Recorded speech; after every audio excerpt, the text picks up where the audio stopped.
un llamado a la unidad madura. Y subrayar madura.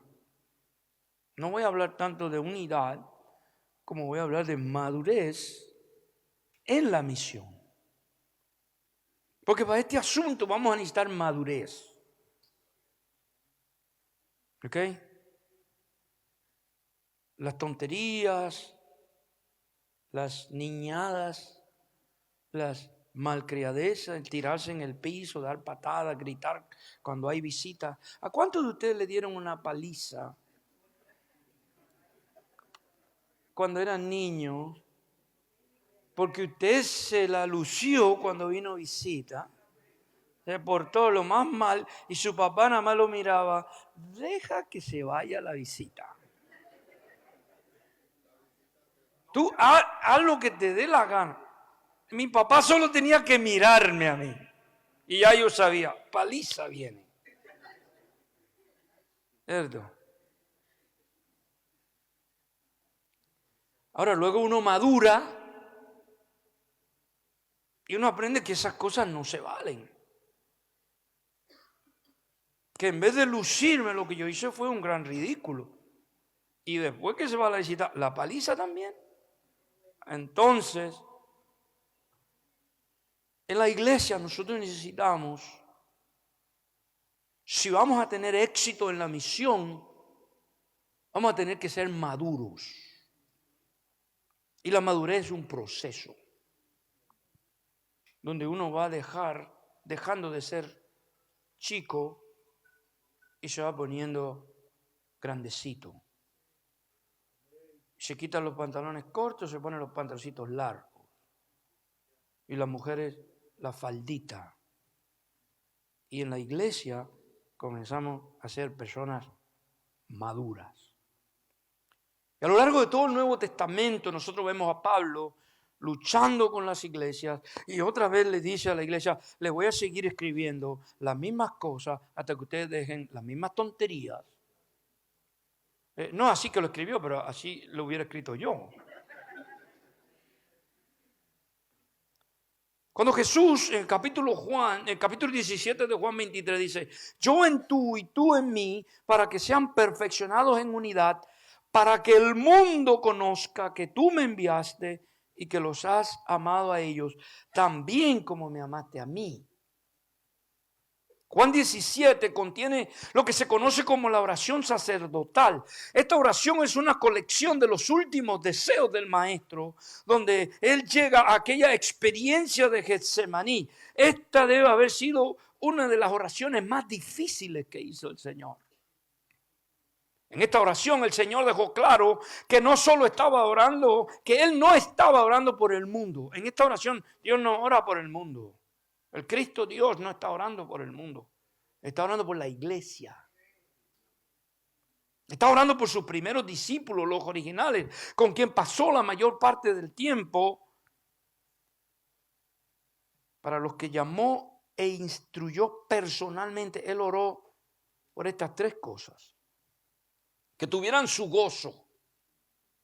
La misión del Señor no se puede hacer sin el gozo del Señor, porque es el gozo del Señor lo que nos da la fortaleza para seguir adelante. Es ese gozo que a pesar de lo que pase alrededor, a pesar de la discriminación, a pesar de que no me hagan caso, a pesar de los sufrimientos que estoy teniendo, yo tengo el gozo del Señor y eso me mantiene en pie. Me mantiene ver el sol en los días más nublados. Me mantiene con ánimo, con inspiración para seguir. Cuando todo sale mal, nosotros tenemos el gozo del Señor. Y esa es la gasolina que nos da a nosotros, el combustible. Número 2, Él rogó para que estén protegidos del maligno. No te pido que los quites, sino los guardes del maligno. The evil one, el malo. El maligno siempre está buscando cómo sabotear la misión. ¿Ok? Y él va a tratar de dividirnos en color, los blancos y los negros, en idioma, por países, por región. por costumbre, por comida. Él va a tratar de dividirnos. Pero nosotros somos más inteligentes que eso. Y el Señor oró para que nos proteja de todo lo malo. Y número 3, que sean santificados en la verdad.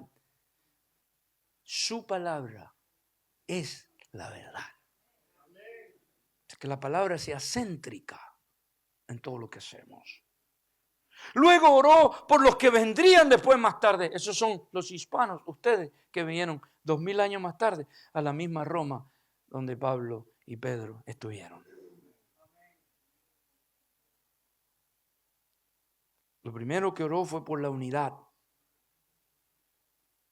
Jesús oró por nosotros, Jesús oró por esta reunión. Él sabía que íbamos a estar aquí hoy.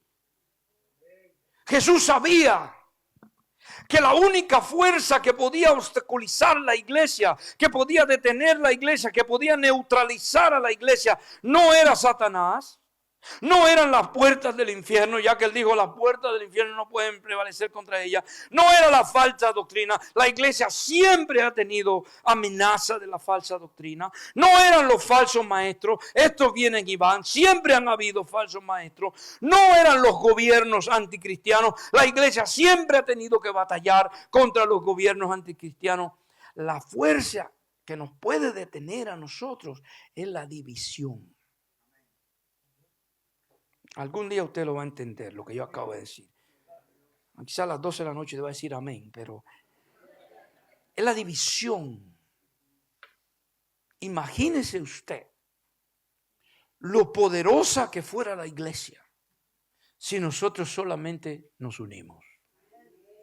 No hay fuerza en este mundo que nos pueda parar.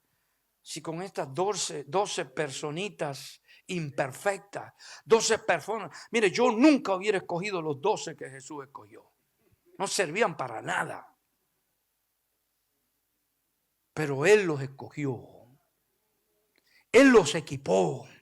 Él los transformó. Y 2000 años más tarde, más de 2000 millones de personas dicen que Jesucristo es el Señor. Porque en las manos del Señor,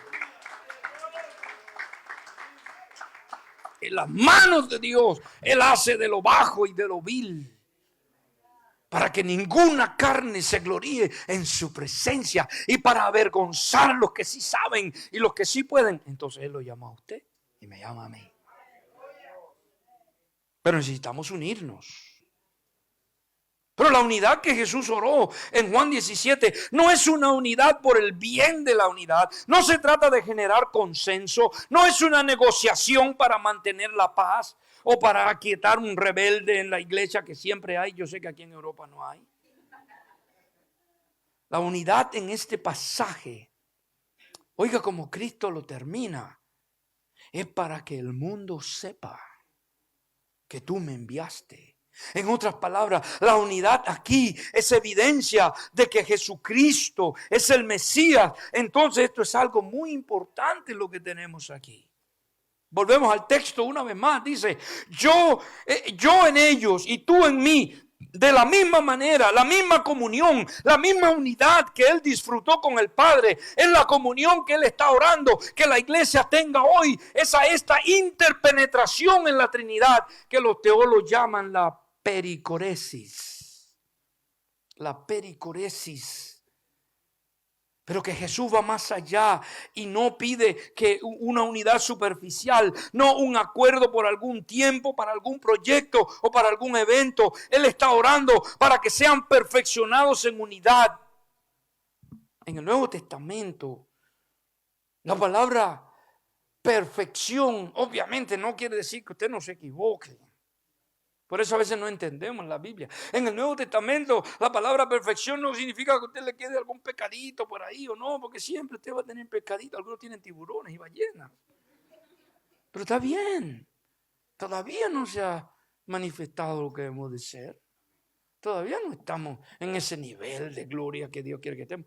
Pero una cosa, el mismo Pablo decía, no vayan a creer que ya yo llegué. Yo tampoco he llegado. Una cosa hago, yo sigo. Y en el proceso, Dios, aquel que comenzó en vosotros la buena obra, de seguro que la perfeccionará para el día de Jesucristo. Yo no me doy por vencido. Yo no me doy un aplauso al Señor si quiere.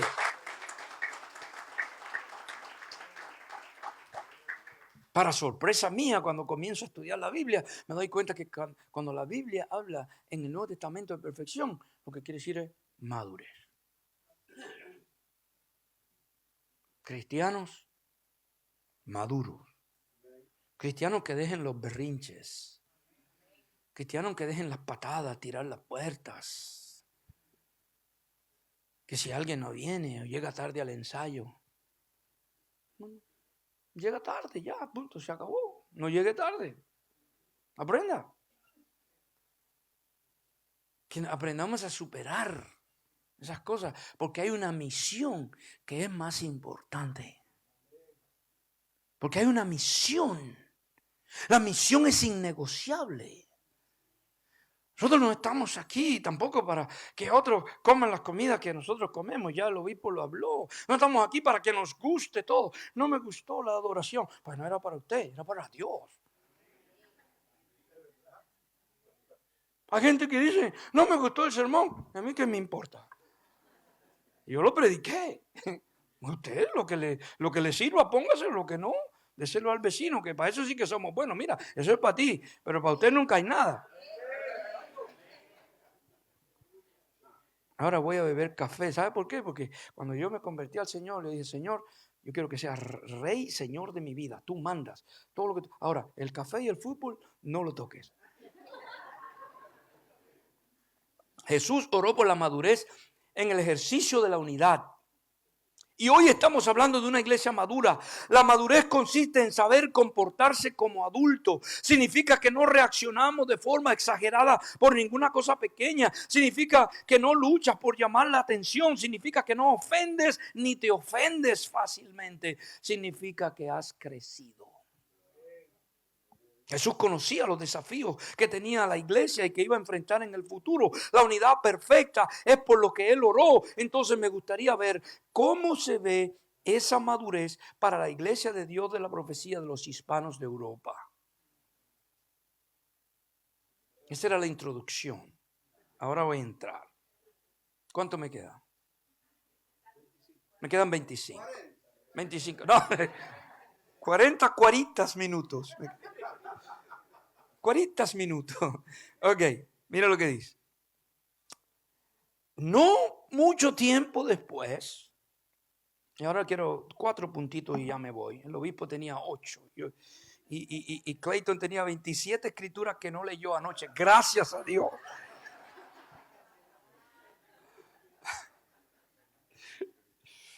Ok, no mucho después, oró por una unidad madura. Jesús está aquí orando. Recuérdense, imagínense a Jesús en el Getsemaní orando. El autor dice que tenía un estrés tan grande que el sudor le caía como grandes borbotones de sangre, ¿no? Era un gran estrés. Una de las oraciones más intensas que él hace. ¿Y la hace por qué? Para que usted y yo estemos en una perfecta unidad como la pericoresis, que es esa interpenetración del Padre, el Hijo y el Espíritu Santo en la Trinidad. Esa es la unidad por la que él oró. Ahora pasan unos añitos, 2 o 3, y ya la iglesia comienza a tener problemas, grandes desafíos. Y vamos a hablar de uno de ellos que viene después de otro.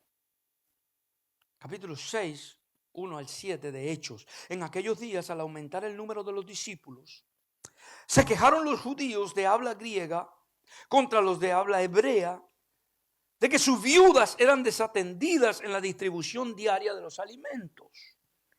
Así que los 2 se reunieron a toda la comunidad de discípulos y les dijeron: no está bien que nosotros los apóstoles descuidemos el ministerio de la palabra de Dios para servir las mesas. Hermanos, escojan entre ustedes a 7 hombres de buena reputación, llenos del espíritu y de sabiduría, para encargarles esta responsabilidad. Así, nosotros, los apóstoles, nos dedicaremos de lleno al ministerio de la palabra. Número 5, esta propuesta agradó a toda la asamblea. Escogieron a Esteban, lleno de fe, del Espíritu Santo, a Felipe, Prócoro, Nicanor, Timón, Parmenas y a Nicolás, que era de Antioquía, y se había convertido al judaísmo. Los presentaron a los apóstoles, quienes oraron por ellos y les impusieron las manos. Y la palabra de Dios se difundía. El número de los discípulos aumentaba considerablemente en Jerusalén, e incluso muchos de los sacerdotes obedecían la fe. Número 1, de las 4 cositas que voy a hablar. Número 1, madurez en las relaciones interculturales. Como decía el obispo Vidal, las relaciones interculturales necesitan madurez. Usted no puede relacionarse con otra cultura y violar todos los códigos de ética de esa cultura. No va a poder relacionarse. Usted va a tener que comenzar respetando esa cultura. Yo trabajo en Centroamérica, México, el Caribe. Y hay una gama, hay un espectro de culturas ahí. Entonces tenemos que tener mucho cuidado. Eso fue lo que pasó en el primer siglo en Jerusalén. Lucas comienza el capítulo 6 diciendo que la iglesia estaba creciendo. Pero no solo crece, se está multiplicando rápidamente. Esta es la 5ª vez que Lucas menciona el rápido crecimiento de la iglesia. Para entender lo que está sucediendo en la iglesia es necesario considerar muchos factores. La iglesia está en una transición. La iglesia europea de los latinos está en una transición ahora mismo. Ustedes están en una transición. Muchos de ustedes tienen dolores de parto. Hello. Están pariendo iglesias nuevas. Van a tener problemas. Donde quiera que hay gente, hay problemas. Y si usted está orando por crecimiento, está orando porque los problemas crezcan.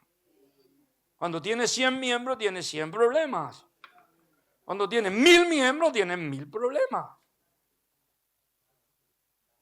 La iglesia está creciendo.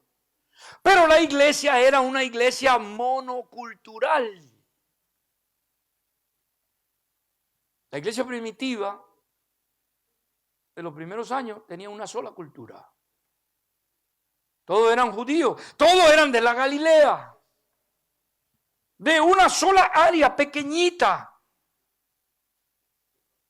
Entonces lo único que tocaban en los cultos de oración, cuando Pablo y Silas están en la cárcel y están cantando un merengue. Yo estoy convencido que eso era lo que cantaban. ¿Por qué? Porque ese es el filtro a través del cual yo veo todo. Yo lo veo todo a través de estos lentes. Y estos lentes dicen República Dominicana. Y lo que hay ahí es solo merengue. En el cielo, solo merengue va a haber. ¿Ah? Cuando se cansen los que tocan merengue, quizás toquen una salsa por ahí. Pero un hermano boliviano, como la familia Cuarita, es la música andina en la que el alma se conecta con esos instrumentos. Entonces nosotros tenemos que entender que la iglesia primitiva llega a ese punto de explosión, de inflexión, donde comienza a crecer y ya no son todos judíos de la Galilea. Ahora hay otros. Ahora, ¿cuál es lo interesante y lo chistoso de esto? Es que estos dos grupos son judíos los dos. Dice griega, pero no son griegas las hermanas. Son judías que hablan el griego por preferencia. Son como los hijos míos, que son latinos, son hispanos, pero hablan inglés por preferencia. Hello. Entonces los hijos de ustedes van a hablar con acento español, acento belga. El español, van a decir unos disparates que solo ustedes lo van a entender porque son sus padres. Pero no están hablando ni belga, ni italiano, ni español, ni ninguna, están hablando un disparate. Pero eso es lo que pasa en una iglesia multicultural, multilingüística y multiétnica. Y nosotros aprendemos nuestros disparates. Eso está pasando en la iglesia del primer siglo. Las griegas, los hermanos griegos llegan y se dan cuenta que a las hermanas que hablan el hebreo le está llegando su bolsita de harina, aceite, ¿verdad? Y alguna Inca Kola le llegaba por ahí. La metían en la bolsa. Los peruanos no pueden ir a ningún lado sin su Inca Kola. Es el néctar de los dioses. ¿Ok? ¿Alguien aquí no sabe lo que es Inca Kola? Oye, no va para el cielo usted. Eso es lo único que se va a beber allá. Entonces las viudas que hablan griego, acá nadie les está llevando una bolsita. ¿Usted cree que eso en una iglesia va a causar ronchas? ¿Usted cree que tiene razón la hermana griega para quejarse? ¿Cómo es que todas las bolsitas que se preparan en la iglesia, cómo es que todas las ofrendas, ay, a la hermana Lucrecia se le murió un hijo en Honduras, vamos a colectar una ofrenda? Pero cuando es del Salvador no se colecta ninguna ofrenda. Ellos que resuelvan. Digo, esas cosas aquí no pasan, pero donde yo vivo sí. Yo lo veo todos ustedes con aureolas y con alitas. Hay unos cachitos también que veo. Ese es el problema. Las escrituras no las podemos romantizar, no las podemos espiritualizar, no. Hay injusticia en la iglesia. Y Dios es un Dios justo. Y lo que leemos en la palabra de Dios es que nosotros somos un pueblo especial. Y si un dominicano tiene problemas en la iglesia, ya no es dominicano, ahora es de un linaje santo, escogido, apartado. En la iglesia no hay extranjeros, nosotros somos una nueva nación. Pueblo santo, escogido. El boliviano aquí vale igual que el dominicano.